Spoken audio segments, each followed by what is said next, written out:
Hi mga ka-Jelly Queen, nagbabalik nga pala ang inyong lingkod, Jelly Queen's Vlog nga pala. At ngayon nga pala, kasama ko nga pala ang aking mga classmate at kasama sa OJT na si Lali at si Angelica nga pala. At ngayon samahan niyo ako, pupuntahan ko ang aking yung isang classmate na si Adrian nga pala at nauna nga pala nandun sa loob ng barangay. Andito na nga pala kami sa aming destination kung saan kami magsisimula ulit ng day 3 ng pag-aming OJT. At ayun na nga mga ka-Jelly Queen, habang nga palang kinakausap yung pinsan ko, ay for the vlog lang ako din sa Gedle. At ayun na mga ka-Jelly Queen, for the kita mga kasama ko, ayan na. Start na naman ng mga mema sa buhay. Tingnan mo naman ang aking kasama na si Adrian, busy sa cellphone, pero mamaya, for the busy na mga perso. Abay, ikain naman tong oras na are. Alao ay 9 na nga pala. At ayun, napansin ko ang aking kasama itulog na naman na kain naman aray. Siguro ay puyat aray kakachat si Juan. Charaw. Ay, isa pa aray. Dinaig pa ako ng mga kasama ko. For the cellphone lang sila. Dahil nga pala may kachat sila. Ay, sana all na lang. Ay, for the vlog lang din sa Gedlay habang nag-OJT pero mamaya busy na ulit at magta-type na. At ayun nga pala yung kasama ko, tulog pa rin. Daig kayo ng classmate kong iyan. Tingnan nyo naman. Palo ko sa akin. And then ay ng mga ka-Jelly Queen. So you see you later na laang. At ay update ko na lang kayo mamaya kung ano pa yung susunod na magaganap din sa aming destinasyon. At ayun ang mga Jelly Queen. See you later. Babush.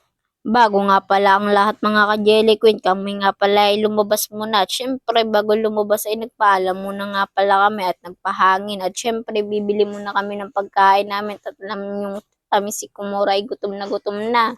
Syempre, nakita ko ang Eco Mark namin malapit sa amin destination kung saan kami nag-OJT. At kaya yan, for the lakad muna kami ng mga ilang minuto. At ayan, mamaya-maya, nandito na nga pala kami sa Eco Mark. Tingnan nyo naman. Yes, promises! Andito na nga pala kami sa Eco Mark at ayun, tinagilid ko muna nga pala yung ulo ng classmate ko kasi di nga pala makita ang pangalan ng Eco Mark. And then ayan, binili ng aking pinsan, Diyos daw, kasi nauuhaw daw siya. At ang aking classmate naman ay for the cellphone laang at tinitingnan niya pala ang oras. Baka daw kasi bumalik kami sa OJT na aming destinasyon. At ayun ang mga ka-Jellykin, for the inom na nga pala ng aking pinsan ng paalam muna. Bago nga pa ng lahat mga ka-Jelly Queen, ilang oras na ang nakalipas pero nasa labas pa rin ako. Charot. And then nga pala mga ka-Jelly Queen, inutusan nga pala ako. At ayun ang mga ka-Jelly Queen, for the bili muna sa tindahan para makakain na. Ito nga pala ang binili ko, cup. Para nga pala yan sa pag-iinuman. At nga pala, meron naman baso. Pero mas maganda talaga kapag may cup na. At ayun ang mga ka-Jelly Queen. For the bili mo na ako. At ayun ang mga ka-Jelly Queen. Samahan nyo na ako at pupunta na ako sa aking destinasyon kung saan ako nag-OJT. At ayun na nga, for the liban na nga pala ako. At ayun, nakarating na din ako sa wakas. Ay, may malang pala mga ka-Jelly Queen at ngayon pala ipabalik na nga pala ako sa aking pinuntahan na binilhan ko ng cup at nga pala ang sabi ay mali daw, baka daw may konting damage ang cup kaya pinaltan ko na nga pala mga ka-Jelly Queen at pumunta na pala ako sa tindahan kung saan ko binili ang cup na are at ayun na nga po, natawag na ako kay ate. Dumating na nga si ate at ayan, kinausap niya na nga ako. Sabi niya daw ay bakit ko daw ibabalik. Ang sabi ko naman ay ate, tingnan mo naman ang iyong baso, pingkot at baka naman ay may damage na yan. Ay hindi pala baka, may damage na talaga.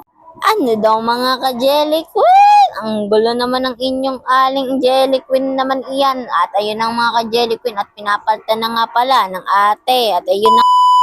Ito na mga ka-Jelly Queen at nagtatype na nga pala ako at kakatapos nga lang pala dyan ng aking classmate na si Angelica mag-type at ako naman pala ang sumunod mag-type at ayun na mga Jelly Queen.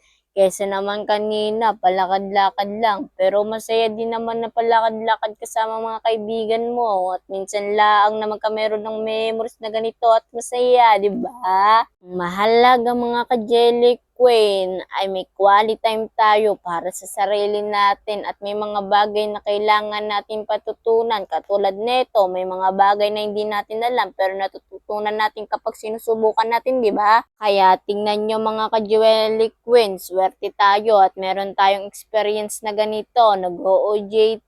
At ayun ang mga ka-Jelly Queen, tingnan nyo naman ang ampere sound for the busy habang ang mga classmate ko ay nagpapahinga sa isang gedlilaang. Ay, charot laang. At yung mga kaibigan ko nga pala nakasama sa OJT, nag-upo muna sa gedli habang iniintay akong matapos. At tingnan nyo naman yung aking selfie, ay self pala, habang nagko-computer. Kita, mga ka-Jelly Queen, kunyari, busy. Pero yung totoo, tinatamad na. Charot lang, mga ka-Jelly Queen. For the focus on person, minsan lang ito.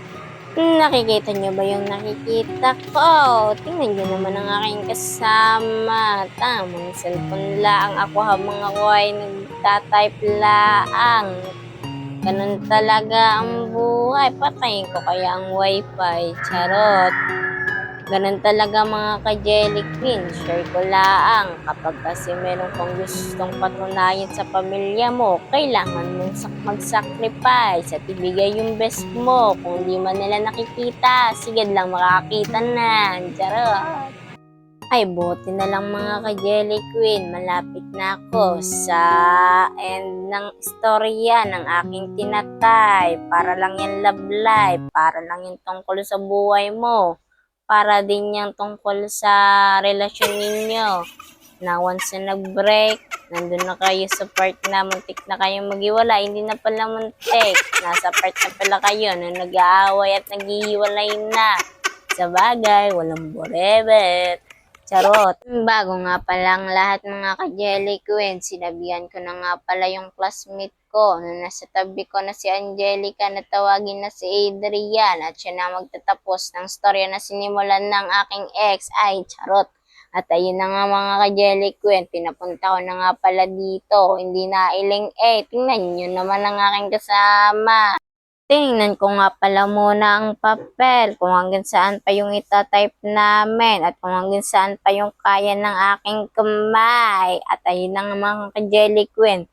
Pinatawag ko na nga pala si Adrian. Sabi ko sa kanya siya na magtapos ng report na aray ng pagtatype. At ayun na mga ka-Jelly Queen. Sabi ko kay AD ay umupo na din At umalis muna si Angge at dun muna sa inupuan ni Adrian. At sabi ko kay Adrian ay bilisan at sayang ang oras. Meron tayong hinihintay na oras. At ayun ang mga Jelly Queen at pinaupo ko na nga pala si Adrian.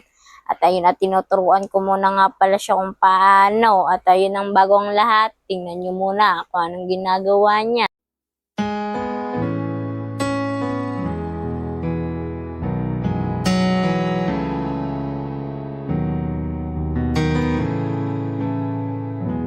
Bless the Lord, oh my soul, oh my soul, I worship. Kain naman nga naman pala, re. Tingnan nyo naman yung aking classmate. Ang sipag talaga pagdating sa pagtatype. At nga pala, siya na pala yung next na magtatype sa amin.